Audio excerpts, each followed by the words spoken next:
I am the sun. I understand, interpret, and ultimately integrate energy and information, both internally and externally, to synthesize myself as a member and representative of the collective. I am at 4 degrees Aries. My Sabian symbol is a white triangle with golden wings. My color allows visible light to be purely reflected. My golden wings are immune to mutation of erosive elements, providing a sustainable lift. This offers me a greater perspective to use my inherent gifts to expand my awareness. My shape symbolizes the unshakable commitment to a created output that is joined through a grounded connection of harmonious opposites. Evolution exists when opposing forces come together and lead us into a new direction. The triangle has been and continues to be a significant sign in our world. This chart carries a triangle that holds the clues for the soul's intention of its created output in this life through the grand trine. I have just crossed into the 9th house because this best expresses my soul's intention. I need this higher perspective, like the wings of a plane needs air. The aerodynamics which generate the lift permits a dense object to defy gravity. The physics of the soul utilize the laws of nature to defy these very same laws, only through harmony, which is truly the only way to defy. I am conjunct with Saturn and Chiron at 2 degrees Aries and 26 degrees Pisces, respectively. Both are placed in the 8th house. This house represents birth and transformation. Saturn is my grounder.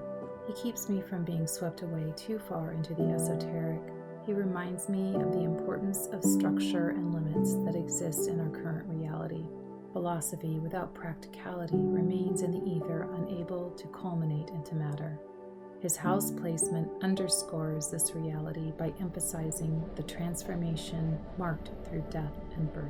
Both of these inevitable events evidence the transformation process. It is the beginning point of a collective agreement that at one point we will experience both. Chiron is a great teacher and mentor, and he holds a point in the grand trine in water. Water symbolizes the unconscious, the depths of the unknown. This intangible and unseen world can be accessed and is commonly referred to as having psychic abilities. Chiron in Pisces offers his energy to this triangle as a teacher. His ability as a wise philosopher, coming from direct experience, can bridge the unseen world with the seen. His symbol holds the key to this passageway. He is joined by Jupiter at 24 degrees Cancer in the 12th house. This expansive energy brings presence to the unconscious, although not visible to the 5 senses. He is the goosebumps to a surprising experience. He is a miracle to a whispered prayer, and he is the confusing force that alters the direction. To round off this trio is Neptune at 24 degrees Scorpio in the 4th house. He provides the X-ray to the scene. He utilizes a medium to indirectly interpret the energy that cannot be accessed directly. He gives tangible evidence to an intangible reality. Neptune is at home in the water, where he resides as the king of the sea, and therefore a valuable member of the water trine. These 3 brothers become powerful allies as they combine their energies to bring together heaven and earth. The moon at 1 degree Libra in the 2nd house opposes me. She is the anchor to a boat.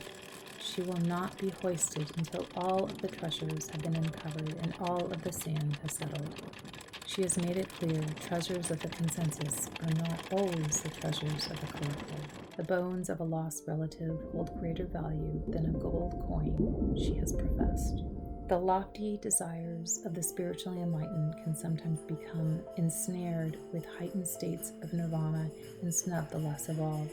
Be humble, she whispers, for the bones you push aside for the coin may someday be yours. Mars at 1 degree Scorpio is in conjunct to me, nods his head yes to my moon's wise counsel. He too acts as a grounding source. He is the delegate for substance. He insists on an X-ray before surgery. He reminds me to take informed action to allow for the most precise movement. To cross a gorge on a wire requires skill, tools, and attention, but it can be done. Do not be foolish and headstrong, or lofty and pretentious, or you will fall into the abyss. Each step is calculated and unambiguous. These are my allies to support my soul's intention. Together, we are the ambassadors to generate and emanate the soul's energy.